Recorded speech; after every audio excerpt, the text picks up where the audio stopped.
नमस्कार। इस खास खबर में आपका स्वागत है और इस बड़ी खबरों के साथ मैं हूं आपके साथ साहिबा सिंह। तो इस खास बुलेटिन में बात करेंगे बड़ी खबरों की, जहां पर आज बता दें कि सीएम नीतीश कुमार की कैबिनेट की बैठक है और ये कैबिनेट की बैठक शुरू हो चुकी है। सीएम नीतीश कुमार एक अन्य मार्ग से संवाद में ये बैठक कर रहे हैं और इसमें तमाम अधिकारी मौजूद हैं। आपको बता दें कि सीएम नीतीश कुमार की कैबिनेट की बैठक शुरू हो चुकी है और इस बैठक में उप मुख्यमंत्री साथ कई मंत्री मौजूद हैं और कई एजेंडों पर मुहर लगने की संभावना है। तो उस पर अधिक बातचीत के साथ हमारे साथ फोन लाइन पे जुड़ चुके हैं हमारे संवाददाता मरगूब आलम। मरगूब, सीएम नीतीश कुमार की कैबिनेट की बैठक शुरू हो चुकी है और साथ ही उप मुख्यमंत्री, दोनों उप मुख्यमंत्री मौजूद है और साथ ही कई कैबिनेट के मंत्री हैं वो भी मौजूद है। क्या लगता है कि किन किन अहम मुद्दों पर आज मुहर लग सकती है और कह सकते हैं कि ये लगभग ये साल खत्म होने को है, तो ये साल का आखिरी कैबिनेट का बैठक भी हो सीएम नीतीश कुमार का? देखिए, 11:30 बजे दिन में मुख्यमंत्री नीतीश कुमार की अध्यक्षता में कैबिनेट की बैठक शुरू हो गई है। यह बैठक संभवतः इस साल का अंतिम बैठक होगा। इस बैठक में जो हमारे पास जानकारी है वो ये है, दोनों उप मुख्यमंत्री के साथ काबीना के लगभग सभी मंत्री शामिल हैं, एक आध दो मंत्री को छोड़ करके। इस पूरे बैठक में जो हमारे पास जानकारी, नगर विकास विभाग के कई प्रस्ताव हैं, जिसमें सबसे महत्वपूर्ण प्रस्ताव है कई नगर परिषद हैं, उन नगर परिषद को नगर निगम में कन्वर्ट करना है। उस पर चर्चा होगी और उस पर उन एजेंडों पर मुहर लग जाएगी। दूसरा जो हमारे पास जानकारी है वो ये है कि कई ऐसे जनहित के मुद्दे हैं, एजेंडे हैं, जिन पर आज कैबिनेट की महत्वपूर्ण बैठक में कह सकते हैं कि मुहर लगेगी। मुख्यमंत्री के साथ सभी काबीना के मंत्री मौजूद हैं और नगर परिषद को नगर निगम में जो कन्वर्ट करना है उन मुद्दों पर सबसे महत्वपूर्ण तरीके से चर्चा हो रही है। अभी नगर विकास विभाग के जो प्रधान सचिव हैं वो ब्रीफ कर रहे हैं पूरे कैबिनेट को। उसके बाद उस पर फिर माननीय मंत्री से फीडबैक लिया जाएगा और तब जाकर के कैबिनेट उसको अप्रूव करेगा। तो कहीं ना कहीं आज की बैठक बहुत महत्वपूर्ण है और आज की बैठक संभवतः इस साल की अंतिम बैठक होगी। तो फिलहाल कहा जा सकता है कि लगभग 12:30 बजे के आसपास जो हमारे पास जानकारी है, कैबिनेट की बैठक जब खत्म होगी तो निश्चित तौर पर किन किन मुद्दों पर बैठक मुहर लगी हम अपने दर्शकों को बताएंगे। और फिलहाल ये कहना भी मुश्किल है कि कैबिनेट की ब्रीफिंग कैबिनेट सेक्रेटरी करेंगे या नहीं करेंगे, क्योंकि पिछले 3 कैबिनेट से ब्रीफिंग नहीं हो रही है कोरोना संक्रमण को लेकर। इस बार करेंगे नहीं करेंगे कहना मुश्किल, लेकिन कहीं ना कहीं जब मंत्री निकलेंगे, दोनों उप मुख्यमंत्री हैं, कई मंत्री निकलेंगे, तो कहीं ना कहीं इस पूरे मामले में और भी डिटेल आने की संभावना है। जी, बहुत बहुत शुक्रिया तमाम जानकारी के लिए मरगूब आलम। तो आपको बता दें कि सीएम नीतीश कुमार कैबिनेट की बैठक कर रहे हैं और कई अहम मुद्दों पर, प्रस्ताव पर मुहर लग सकती है। साथ ही बता दें आपको कि 12:30 पर यह बैठक खत्म होगी। इसके बाद समझना होगा कि आखिर कौन कौन से मुद्दे हैं जिन पर कैबिनेट की बैठक में मुहर लगी। फिलहाल हम खबरों में आगे बढ़ेंगे, बात करेंगे बिहार विधानसभा चुनाव में एनडीए गठबंधन की सत्ता में वापसी और 7वीं बार नीतीश कुमार द्वारा मुख्यमंत्री शपथ लेने के बाद जदयू की राष्ट्रीय परिषद की बैठक 26 यानी आज और 27 दिसंबर को पटना में होगी और देश में कोरोना संकट और किसान आंदोलन के साथ ही अरुणाचल प्रदेश में लगे पार्टी को झटके के बीच 26 दिसंबर को शाम 5 बजे राष्ट्रीय पदाधिकारियों की बैठक होगी और इसके बाद 27 दिसंबर को 11:30 पे राष्ट्रीय कार्यकारिणी की बैठक होगी और 2:30 पे राष्ट्रीय परिषद की बैठक होगी। जदयू के राष्ट्रीय अध्यक्ष नीतीश कुमार की अध्यक्षता में होने वाली इस 2 दिवसीय बैठक में पूरे देश से करीब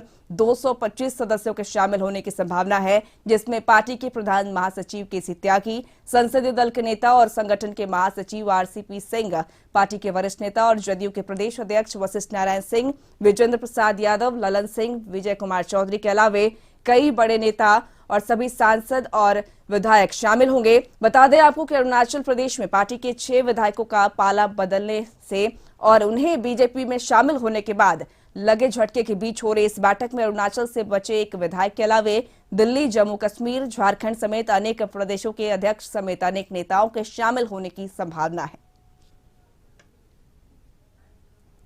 तो हम सीधा रुख करते हैं न्यूज रूम का, जहां पर हमारे साथ हमारे बिहार ब्यूरो चीफ अशोक मिश्र जुड़े हुए हैं। अशोक जी, समझना चाहेंगे आज जेडीयू की बैठक है, यह अहम बैठक जहां पर जेडीयू की राष्ट्रीय कार्यकारिणी की और साथ ही जेडीयू की जो परिषद है, विधान परिषद, उसकी भी बैठक होगी। क्या लगता है कि इस बैठक में क्या कुछ अहम होने वाला है? आज शाम 5 बजे बैठक बुलाई गई है, क्या कुछ अहम होगा इस बैठक में और क्या कुछ चर्चाएं हो सकती हैं?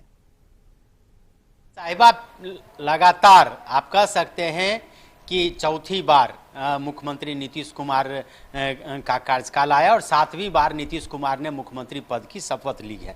लेकिन जो सबसे बड़ी बात यह है कि पार्टी को जिस जश्न में डूबना चाहिए वह जश्न अभी एक तरह से काफूर हो चुका है। इसके कारण हैं और इसके मुख्य कारण ये है कि जो विधानसभा का चुनाव हुआ है उस विधानसभा चुनाव में जदयू की हैसियत घटी है। भले ही मुख्यमंत्री के रूप में नीतीश कुमार 7वीं बार शपथ ले ली है, लेकिन सबसे बड़ी बात है कि इस बार जदयू 2 नंबर पार्टी यानी कि दूसरे स्थान से तीसरे स्थान पर खिसक के आ गई है और बीजेपी को इस बार बड़े भाई की भूमिका का निर्वाह करना पड़ रहा है। वैसी परिस्थिति में ये जो राष्ट्रीय कार्य समिति या कह लीजिए कि राष्ट्रीय कार्यकारिणी और राष्ट्रीय परिषद की जो आज महत्वपूर्ण बैठक हो रही है, अगर जदयू को बेहतर सफलता मिलती तो आज पटना का नज़ारा कुछ बदला बदला सा रहता, लेकिन वैसी स्थिति नहीं है। एक औपचारिकता है। इस बैठक के तहत जदयू संदेश देना चाहती है कि उसकी जो निर्धारित अवधि है उसके अंदर में वो राष्ट्रीय कार्यकारिणी और राष्ट्रीय परिषद की बैठक कर रही है और यही वजह है कि यह बैठक पार्टी के प्रदेश कार्यालय में जो कर्पूरी सभागार बनाया गया है उसी में आयोजित की गई है। और आज शाम में राष्ट्रीय पदाधिकारियों की बैठक होगी शाम 5 बजे से और राष्ट्रीय पदाधिकारियों की जो बैठक होगी इसमें पार्टी के जो पदाधिकारी हैं वो इसमें शामिल होंगे और इस बैठक में ये तय होगा कि जो राष्ट्रीय कार्यकारिणी है और राष्ट्रीय परिषद है उसमें कौन कौन से एजेंडे लिए जाएं, कौन से एजेंडे पर चर्चा हो और कौन कौन से एजेंडे पास किए जाएं। तो आज पदाधिकारियों की बैठक में यह निर्णय लिया जाएगा और कल जो 11:30 बजे से बैठक बुलाई गई है राष्ट्रीय कार्यकारिणी की, उस बैठक में इस एजेंडे पर चर्चा होगी और इस एजेंडे पर चर्चा होकर के और उसको राष्ट्रीय परिषद में रखा जाएगा जिसकी बैठक 2:30 से कल बुलाई गई है और उसमें आम सहमति यानी कि इन प्रस्तावों को पास कराया जाएगा। उसके बाद फिर राष्ट्रीय अध्यक्ष नीतीश कुमार नेताओं को, कार्यकर्ताओं को और राष्ट्रीय कार्यकारिणी परिषद के जो सदस्य हैं उनको संबोधित करेंगे और पार्टी की जो अगली रणनीति होगी, पार्टी का जो अगला कार्यक्रम होगा, पार्टी का जो अगला एजेंडा होगा, इसको नीतीश कुमार बताएंगे कि किस तरह से ग्रास रूट से लेकर के प्रदेश तक हमें अपने पार्टी के संगठन को मजबूत करना है, किस तरह से जनता से सीधा जुड़ना है, अपनी सरकार की उपलब्धियों की चर्चा करेंगे जो पिछले कार्यकाल में उन्होंने किया है और आगे जो रोड मैप बनाया है 7 निश्चय 2 या आत्मनिर्भर बिहार, इसकी भी जानकारी अपने नेताओं को, अपने पदाधिकारियों को देंगे। और इस बैठक का लबोलुआब यही है कि जदयू एक बार फिर से अपनी जो खोई हुई ताकत है उस ताकत को वापस करने के लिए, वापस लौटाने के लिए कसरत करेगी, कवायद करेगी और जनता को और अपने कार्यकर्ताओं को सीधा संवाद देगी, संदेश देंगे नीतीश कुमार कि पार्टी को अब जमीन स्तर पर मजबूत करना है, पार्टी संगठन को मजबूती प्रदान करनी है। जी बिल्कुल अशोक जी, एक और बात समझ चाहेंगे, जिस प्रकार से अरुणाचल प्रदेश की बात करें तो अरुणाचल में जहां पर जेडीयू के 6 विधायक बीजेपी में शामिल हुए, उसके बाद अगर हम बात कर ले बिहार विधानसभा चुनाव 2020 की तो उसमें भी जेडीयू को कहीं ना कहीं बड़े भाई की भूमिका में थे, अब छोटे भाई की भूमिका में आ गए हैं। तो इसको लेकर ये बैठक काफी अहम देखा जाए एक तरीके से, तो जहां पर सीएम नीतीश कुमार अपने तमाम जो नेताएं हैं उनसे रूबरू होंगे और उनसे बातचीत करेंगे और आगे की रणनीति को लेकर चर्चा करेंगे। बिल्कुल साहिबा, जो यह बैठक है, इस बैठक में अरुणाचल प्रदेश की जो बात हो, अरुणाचल प्रदेश में जो पाला बदला गया है जदयू के विधायकों के द्वारा, उस पर चर्चा होगी ही और बिहार विधानसभा चुनाव में जीत जो निराशाजनक हुई है, कह सकते हैं कि हार के प्रमुख कारणों पर भी मंथन करेगी। और सबसे बड़ी बात यह है कि 2020 जदयू के लिए एक तरह से निराशा का वर्ष रहा है। हालांकि सत्ता में वापसी नीतीश कुमार की हुई है, लेकिन नीतीश कुमार अब पहले वाले नीतीश कुमार नहीं हुए जिसके बारे में कहा जाता था कि नीतीश कुमार को कोई हरा नहीं सकता, नीतीश को कोई चुनौती नहीं दे सकता और नीतीश कुमार जिस गठबंधन में शामिल होंगे उस गठबंधन की जीत तय है। लेकिन इस बार नीतीश कुमार खुद पिछड़ गए हैं। तो ऐसी परिस्थिति में इन दोनों बात जो समस्या है, चाहे अरुणाचल की समस्या हो या बिहार विधानसभा चुनाव में जो हार की समस्या हो, इन पर भी गंभीर मंथन पार्टी करेगी, निश्चित रूप से करना चाहिए। और ऐसी उम्मीद की जा रही है कि पार्टी नेताओं को भी इस बार कुछ अपनी बात कहने की इजाजत मिलेगी। पार्टी नेता भी खुल करके पार्टी के प्लेटफॉर्म पर अपनी बात रखेंगे कि जदयू के रंग में को अगर बदलना है, जदयू का अगर कायाकल्प करना है तो उसमें जदयू को आगे की क्या रणनीति होनी चाहिए, पार्टी में जो नीतीश कुमार के बाद कौन नेता होंगे, सेकंड लाइन में कौन कौन नेता होंगे, कि कौन चेहरा होगा अगला जदयू का।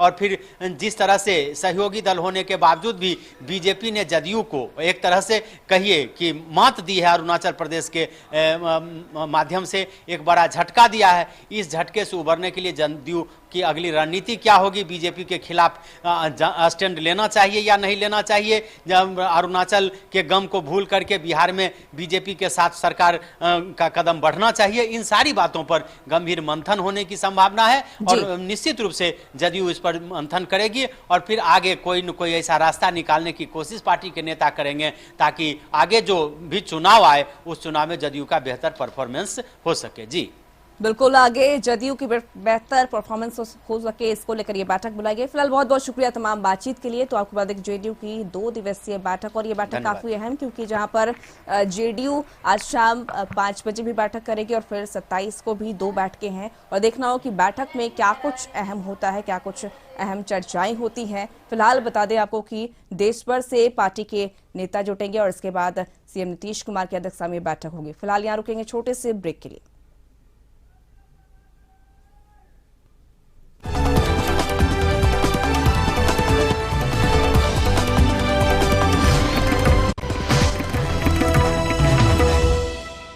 ब्रेक के बाद एक बार फिर से आपका स्वागत है। बढ़ेंगे वाली खबर की बात करेंगे तेज प्रताप यादव की। तेज प्रताप यादव पहले सुबह रांची पहुंचे और आज पिता लालू प्रसाद से मुलाकात करेंगे, और पिछले शनिवार को तेजस्वी यादव ने पिता लालू प्रसाद यादव से मुलाकात की थी। आपको बता दें कि शनिवार को रिम्स में 3 लोग राजद अध्यक्ष से मुलाकात कर सकते हैं, और इसी सिलसिले में तेज प्रताप यादव आज रांची पहुंचे हैं और अपने पिता से मुलाकात करेंगे। जेल अधीक्षक की अनुमति से शनिवार को 3 लोग लालू प्रसाद यादव से मुलाकात कर सकते हैं। तो इसी सिलसिले में बड़े पुत्र तेज प्रताप यादव रांची पहुंचे हैं, और उससे पहले भी पिछले शनिवार की बात कर लें तो उनके छोटे पुत्र तेजस्वी यादव पहुंचे थे। फिलहाल चलेंगे हम रांची, और लाइव चैट से हमारे साथ जुड़ चुके हैं संदीप जानना चाहेंगे तेज प्रताप यादव पहले सुबह रांची पहुंचे हैं, पिता लालू प्रसाद यादव से मुलाकात करेंगे और अपने पिता का हालचाल जानेंगे। जी, लालू प्रसाद यादव के बड़े बेटे तेज प्रताप यादव आज सुबह ही रांची पहुंचे हैं और आज लालू प्रसाद यादव से वे मुलाकात करेंगे। हालांकि यदि शनिवार के दिन की बात करें तो 3 लोग लालू प्रसाद यादव से मुलाकात करते हैं, और जिस तरह से जो स्वास्थ्य लालू प्रसाद का है उसके अनुसार पिछले बार भी उसके छोटे पुत्र तेजस्वी यादव लालू प्रसाद यादव से मुलाकात किए थे, और कहीं ना कहीं उनकी जो स्वास्थ्य का हालचाल है वह लिया, क्योंकि जिस तरह से उनके डॉक्टर जो उमेश प्रसाद है उनने कई बार बयान दिया था कि लालू प्रसाद यादव का किडनी 25% काम कर रहा है। ऐसे में जो परिवार वाले हैं उनके मन में जरूर चिंता थी। यही वजह थी कि पिछले शनिवार को तेजस्वी यादव लालू प्रसाद यादव से मुलाकात करने पहुंचे थे, और उन्होंने हालांकि उस दौरान मुलाकात के बाद यह जरूर कहा था कि वे जो एम्स के डॉक्टर हैं, जो किडनी विशेषज्ञ हैं, उनसे राय मशवरा कर रहे हैं ताकि एक बार वे लालू प्रसाद यादव को रिम्स के पेइंग वार्ड में विजिट करके देखे कि उनकी जो अभी की वस्तु स्थिति क्या है, उनका स्वास्थ्य किस तरह है, और उसका कह सकते हैं जो डॉक्टरों का टीम है उससे वे लगातार संपर्क में है, और उनसे रिक्वेस्ट भी कर रहे हैं कि वे लालू प्रसाद यादव की हालचाल या उनकी जो जांच है किडनी की वह करने के लिए पहुंचे। हालांकि आज सुबह उनके बड़े पुत्र तेज प्रताप पहुंचे हैं, और आपको दिखाना चाहेंगे जो रांची का रिम्स पेइंग वार्ड है वहां सुबह से ही कह सकते हैं शनिवार को लोगों का आना जाना बढ़ जाता है। सुरक्षा के भी माकूल इंतजाम होते हैं ताकि 3 लोग के अतिरिक्त कोई भी अंदर प्रवेश नहीं करे, और रांची का ही रिम्स पेइंग वार्ड है जहां पे लालू प्रसाद यादव फिलहाल इलाजरत है। आपको बताना चाहेंगे चारा घोटाले मामले में लालू प्रसाद यादव लगभग 2 साल से ऊपर हो चला है, और तब से कह सकते हैं उनका इलाज रांची के रिम्स के पेइंग वार्ड इसी वार्ड में चल रहा है। अब देखना यह होगा कि तेज प्रताप कब यहाँ पे पहुंचते हैं, क्योंकि जिस तरह से परिवार वाले भी उनके स्वास्थ्य को लेकर चिंतित है, और यही वजह है कि आज उनके जो बड़े पुत्र हैं तेज प्रताप वे रांची पहुंचे हैं और आज लालू प्रसाद से उनकी मुलाकात होगी। हाल चाल के अलावे भी कई बातें मुख्यतः आज लालू प्रसाद से उनके पुत्र करेंगे, क्योंकि जिस तरह से यदि स्वास्थ्य का उतार चढ़ाव लगातार देखने को मिला है लालू प्रसाद यादव का, और कहीं ना कहीं यही वजह है कि उनके परिवार वाले या फिर जो पार्टी के लोग हैं वे भी चिंतित हैं। और आज मुलाकात लालू प्रसाद से होगी, उसके बाद तेज प्रताप से जानने की यह भी कोशिश करेंगे कि आखिर जो स्वास्थ्य के अलावे और किन मुद्दों पे बातें हुई, क्योंकि यदि विधानसभा चुनाव की बात करें, बिहार जो विधानसभा चुनाव थी उसमें चुनाव के बाद जो परिणाम आया उसके बाद या तेज प्रताप की भी पहली मुलाकात लालू प्रसाद यादव से होगी, तो देखना होगा कि कई राजनीतिक बातें भी हो सकती है, क्योंकि एक तो बड़े अंतराल के बाद तेज प्रताप भी अपने पिता से आज मिलेंगे, और स्वास्थ्य के अलावे भी आज देखना होगा कि और किन मुद्दों पे उनकी चर्चा होती है। जी संदीप, ये भी जानना चाहेंगे जिस प्रकार से आज जेल मैनुअल के हिसाब से आज 3 लोग राज्य सुप्रीमो से मुलाकात कर सकते हैं, तो तेज प्रताप यादव के अलावा और कौन कौन से लोग हैं जो आज लालू प्रसाद यादव से मुलाकात कर सकते हैं, क्या कुछ जानकारी? जी, यदि जेल मैनुअल की बात करें तो मात्र 3 लोग ही लालू प्रसाद यादव से मुलाकात करते हैं, और सबसे अहम बात यह है कि लालू प्रसाद यादव खुद डिसाइड करते हैं कि वे 3 लोग कौन होंगे। यानी जो लिस्ट बनती है नीचे, जो जिला प्रशासन के जो पुलिस के अधिकारी होते हैं उनके पास लिस्ट जमा होती है, वह लिस्ट लालू प्रसाद यादव के पास जाता है, और लालू प्रसाद यादव उसमें से सेलेक्ट करते हैं कि कौन 3 लोगों से वे मुलाकात करेंगे, और यही सिलसिला अंतिम मुहर मिलने वालों की होती है, उसमें लालू प्रसाद यादव ही मुहर लगाते हैं कि उनसे कौन लोग मिलेंगे। हालांकि तेज प्रताप के अलावे अब तक 2 और जो नाम है वह स्पष्ट नहीं हो पाया है, पर जैसे कह सकते हैं तेज प्रताप पहुंचेंगे उसके बाद वह भी स्थिति स्पष्ट हो जाएगी कि तेज प्रताप के अलावे उनसे आज 2 लोग जो है वे कौन लोग मुलाकात करेंगे। जी बिल्कुल संदीप, बहुत बहुत शुक्रिया तमाम बातचीत के लिए। तो आपको बता दें कि लालू के बड़े लाल यानी तेज प्रताप यादव रांची पहुंचे हैं और लालू प्रसाद यादव से मुलाकात करेंगे, उनका हालचाल जानेंगे, और साथ ही कुछ और राजनीतिक जो बातें हैं वो भी हो सकती हैं। और साथ ही बता दें कि जेल मैनुअल के अनुसार आज शनिवार है और शनिवार को दिन लालू प्रसाद यादव से 3 लोग मुलाकात करते हैं। फिलहाल 2 लोग कौन होंगे इसकी जानकारी नहीं है, लेकिन फिलहाल रिम्स में हलचलें देखने को मिल रही है। खबरों में आगे बढ़ेंगे, बात करेंगे बिहार के जूनियर डॉक्टर हड़ताल पर हैं लगातार, और आज हड़ताल का 4था दिन है। साथ ही स्टाइपेंड बढ़ोतरी को लेकर गुस्से में हैं जूनियर डॉक्टर्स।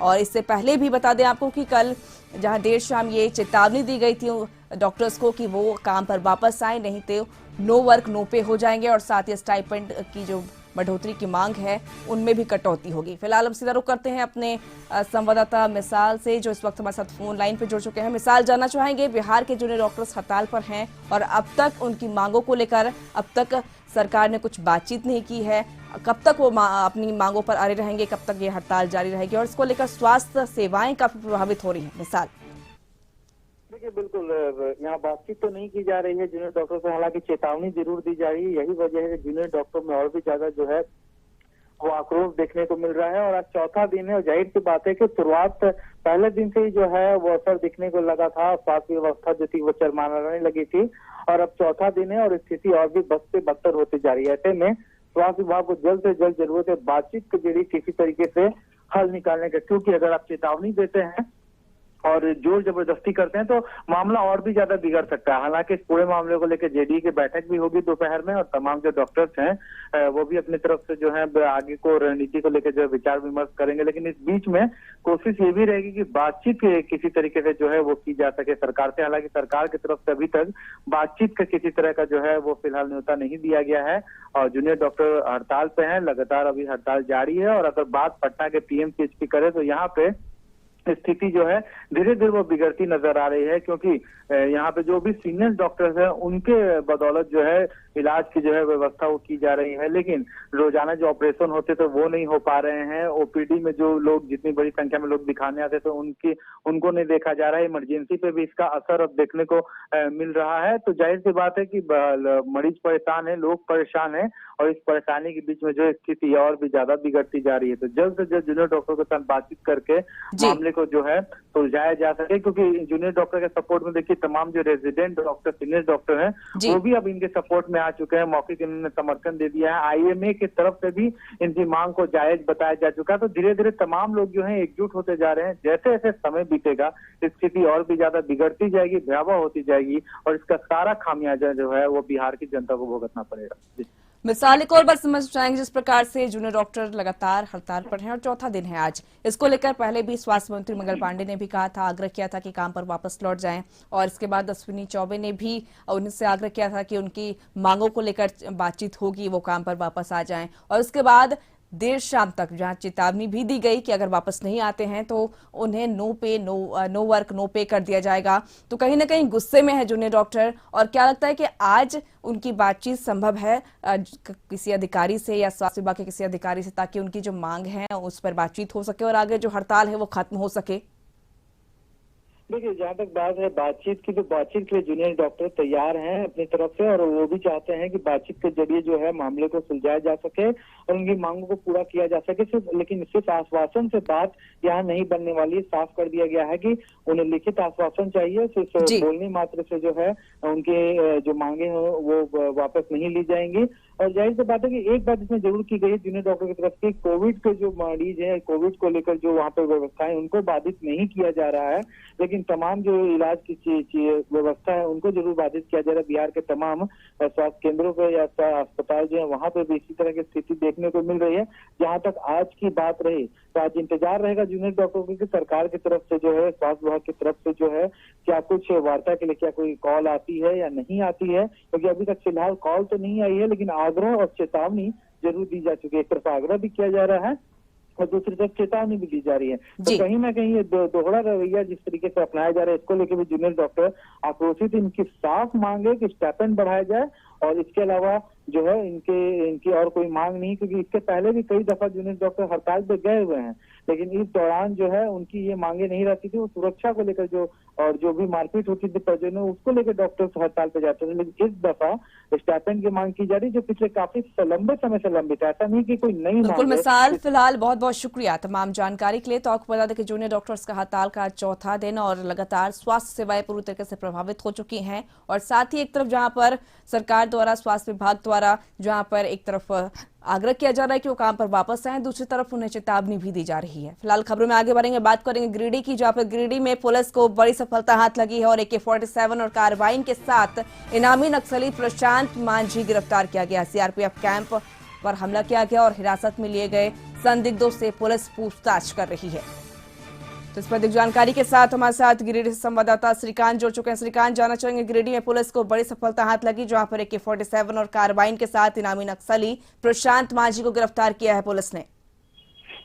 जी देखिए साहिबा, मैं आपको बता दूं कि ऐसी बातें सामने आ रही हैं कि हाल के दिनों में जो P-टांड में पुलिस पिकेट बनना था या CRPF पिकेट कैंप का निर्माण होना था, उसका विरोध चल रहा था। हालांकि इस दौरान पुलिस ने बड़ी ही संयम से काम लिया है। पुलिस हालांकि ग्रामीण कैंप में तोड़फोड़ करते हैं, उत्पात मचाते हैं, लेकिन पुलिस ने सूझबूझ का परिचय दिया, और इसी के तुरंत बाद यह सूचना आ रही है कि नक्सलियों के इलाके में होने की सूचना पुलिस को मिलती है। पुलिस और CRPF जॉइंट ऑपरेशन चलाती है, सर्च ऑपरेशन चलाती है, और उसमें बड़े इनामी नक्सली प्रशांत समेत एक महिला नक्सली और उसके सहयोगियों के पकड़े जाने की सूचना मिल रही है।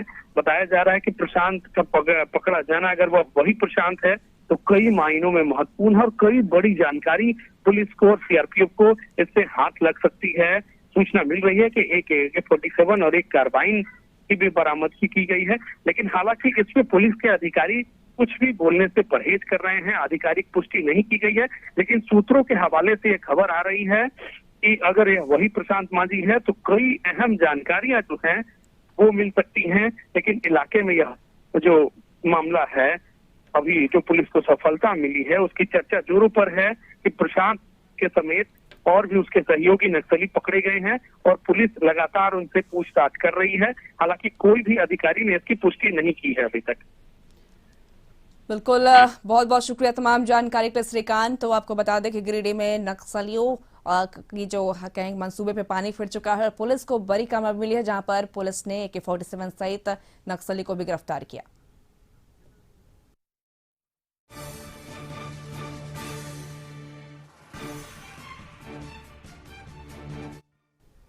खबरों में आगे बढ़ेंगे, बात करेंगे पटना साहिब के सांसद और केंद्रीय मंत्री रविशंकर प्रसाद की मां का गुरुवार की रात निधन हो गया। उनका पार्थिव शरीर शुक्रवार सुबह नागेश्वर कॉलोनी बोरिंग रोड स्थित आवास पर अंतिम दर्शन के लिए लाया गया। आज दीघा घाट पर उनका अंतिम संस्कार किया जाएगा और केंद्रीय मंत्री के मां के निधन पर राज्य के मुख्यमंत्री नीतीश कुमार ने शोक व्यक्त किया। साथ ही जानकारी के अनुसार रविशंकर प्रसाद की मां पिछले कई दिनों से काफी बीमार चल रही थी। आपको बता दें कि केंद्रीय मंत्री रविशंकर प्रसाद की माता के अंतिम संस्कार के लिए कई नेता पहुंचे हैं। सुशील मोदी, संजय जायसवाल, नंदकिशोर यादव सहित कई विधायक पहुंचे हैं दीघा घाट और पटना के दीघा घाट पर थोड़ी देर में दाह संस्कार होगा। तो इस पर अधिक जानकारी के साथ हमारे साथ फोन लाइन से जुड़ चुके हैं हमारे संवाददाता गौतम गौड़। गौतम, केंद्रीय मंत्री रविशंकर प्रसाद की माता के अंतिम संस्कार में कई नेता पहुंचे हैं और पटना के दीघा घाट पर थोड़ी देर में अंतिम संस्कार होगा और जानना चाहेंगे कि वहां और कौन कौन से नेता पहुंचे हैं। देखिए, थोड़ी देर में रविशंकर प्रसाद जी की माता गीता श्रॉफ जो है वो अंतिम संस्कार के लिए दीघा घाट पर पहुंच जाएगा। प्रशासन की तरफ से तैयारी कर रखी गई है। लोगों की भीड़ बहुत ज्यादा होगी।